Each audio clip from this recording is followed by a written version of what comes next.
Hello everyone. तर आम्ही निघालो आहोत उल्व्यामधील जो पाण्यामध्ये मंदिर आहे गणपती बाप्पांचा तो बघायला. आणि आम्ही उरणवरनं निघालो आणि उल्व्याच्या स्टॉपवरनं त्यांना रिक्षा बघितली आणि त्यांना सांगितलं आम्हाला डायरेक्ट गणपती जो आहे पाण्यातील तिकडे आम्हाला सोडा. तर तिकडे त्यांनी आम्हाला सोडलं आणि तिथे होती ही भली मोठी लाईन. आम्ही ही बघितली आणि तिथेच मी माझ्या मम्मीला बोलली की आपण रिटर्न फिरूया, पण माझी मम्मी काही ऐकायला तयार नाही. मग माझा मुलगा झोपला आणि त्याला घेऊन मी एका रिक्षात बसून राहिली.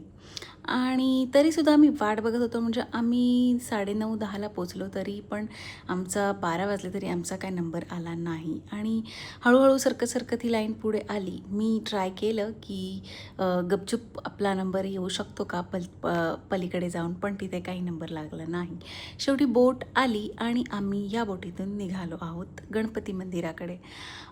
भीती तर खूप वाटत होती कारण आणि ह्या बोटी फक्त संकष्टीलाच सोडतात, फ्रीमध्ये असतात आणि पण तिथे तुम्हाला लाईन लावावीच लागते.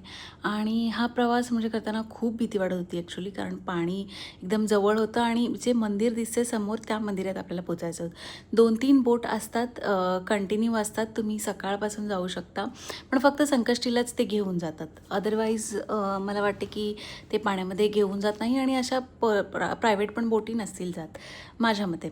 इथून आपल्याला दिसतो आहे किल्ला, आपली महानगरपालिका.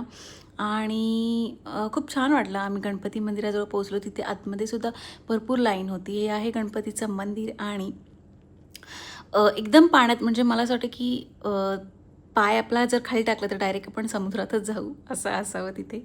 हे आहे गणपती मंदिर आणि खूप छान वाटलं तिथे. म्हणजे तिकडचा जो खारी हवा होती आणि जे वातावरण होतं ते बघायला खूप छान वाटत होतं. आणि भरपूर म्हणजे मन प्रसन्न झालं, पण खूप भीती वाटत होती. मला तर भरपूरच भीती वाटत होती. एवढी मोठी लाईन पण होती आणि एवढी लोकं पण होती.